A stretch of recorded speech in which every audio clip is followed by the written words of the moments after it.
I mean, for example, in Arcata, that Courtyards development, that big thing next to 299, the bus goes right in there, makes the circle. Makes sense. What about the east end of your district there, through east end of Myrtletown, up Old Arcata Road, Indianola? Oh, yeah. I mean, you know, there used to be a bus in there. Hey, good. How are you doing? I parked the wrong way, I think. Whoops. Oh, yeah. He's figuring it out. Oh, yeah. The east end going through Old Arcata Road, Myrtle, down Eureka. There used to be an RTS that ran down there. Some people tell me. So I believe what, you know, what anybody tells me until I prove it wrong. That is a total, what possibility for RTS. You know, as you expand RTS and make it work better, that's what should happen. And pull that ETS off that loop. Take ETS off. You know, I can ride to Redwood Acres on ETS, right? When I'm stuck. Can you? Yeah, you can. But you can't get any further. And it's like, okay, so you got one city comes up to there, and then the Arcata AM RTS stops in Sunnybrook. I'm like, please.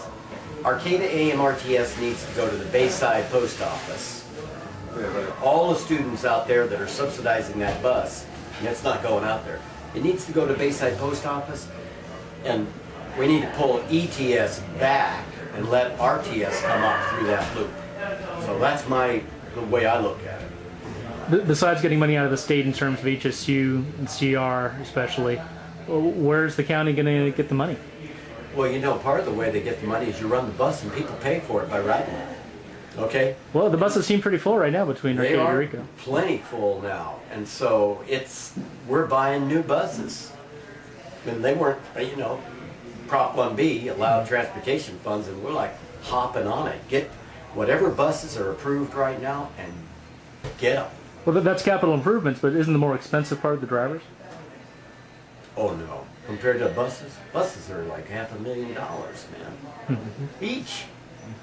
You know, yeah, sure, you've got employees, and that's an expense, but ridership and the economics continuing to degrade will make that ridership climb. And you know, you can always increase the top price and have a reduced fare, so you can have a couple of tier prices. If I have money and I want to ride that bus, I pay $5, and if you don't, pay $1. And that helps subsidize it. So when people say, "Where's the money? Where's the money?" I go, you know what? We all run. I'm a small businessman. Where's my money? I function. When I have more, I use more, and when I got less, I use less. Well, one reason I mentioned that is one criticism I've heard of the incumbent who's retiring, Mr. Woolley, is that there hasn't been a real strong focus on fiscal conservatism. Woolley was the swing vote in favor of the big $300,000 payoff to former County Council Tammy Fowler.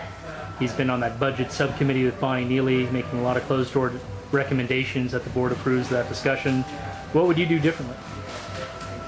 You know, being independent, and I would have to qualify that and say a progressive independent, not any other kind. You know, I don't make any deals. It's all done in front of the public at that council or board of supervisors table.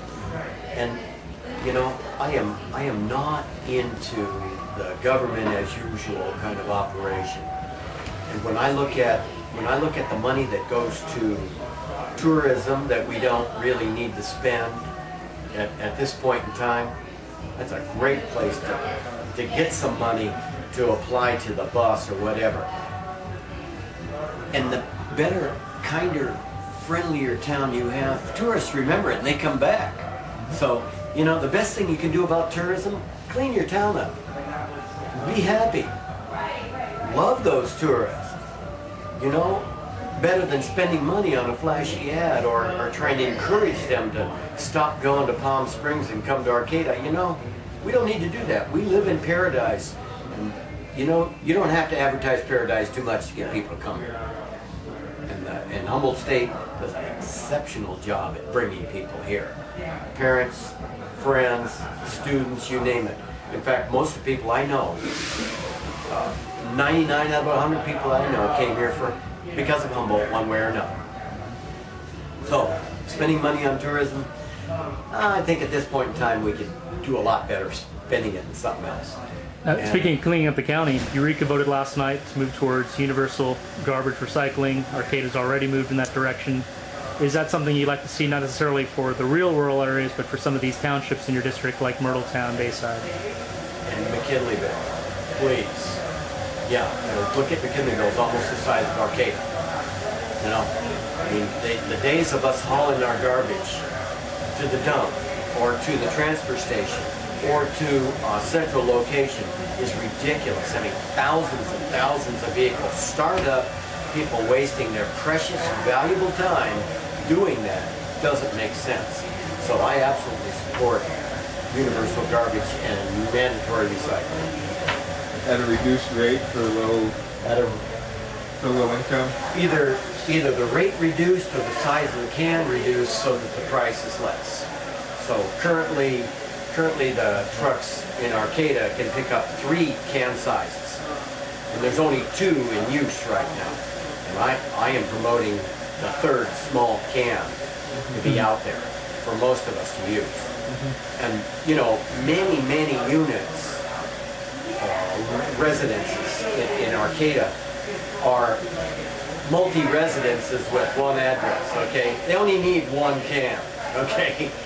So they need to start sharing that 1 can.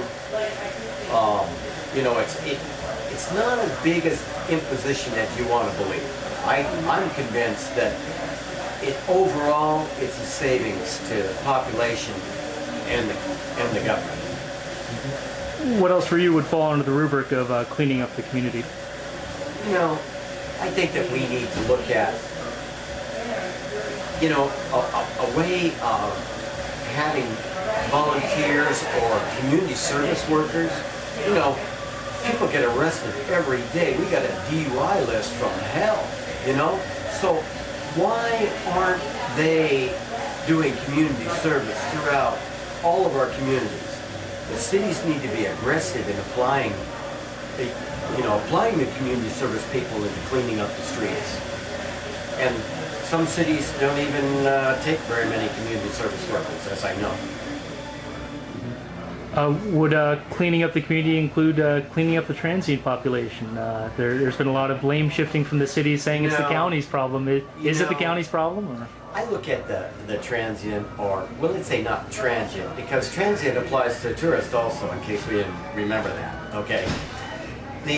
What I look at is, okay, we have a homeless population, a houseless population in this area that mimics the rest of the U.S. It's 1% of the population in general. So let's look at really handling that 1% instead of having the MAC center that handles 80 and the Serenity in-house and a few here and there.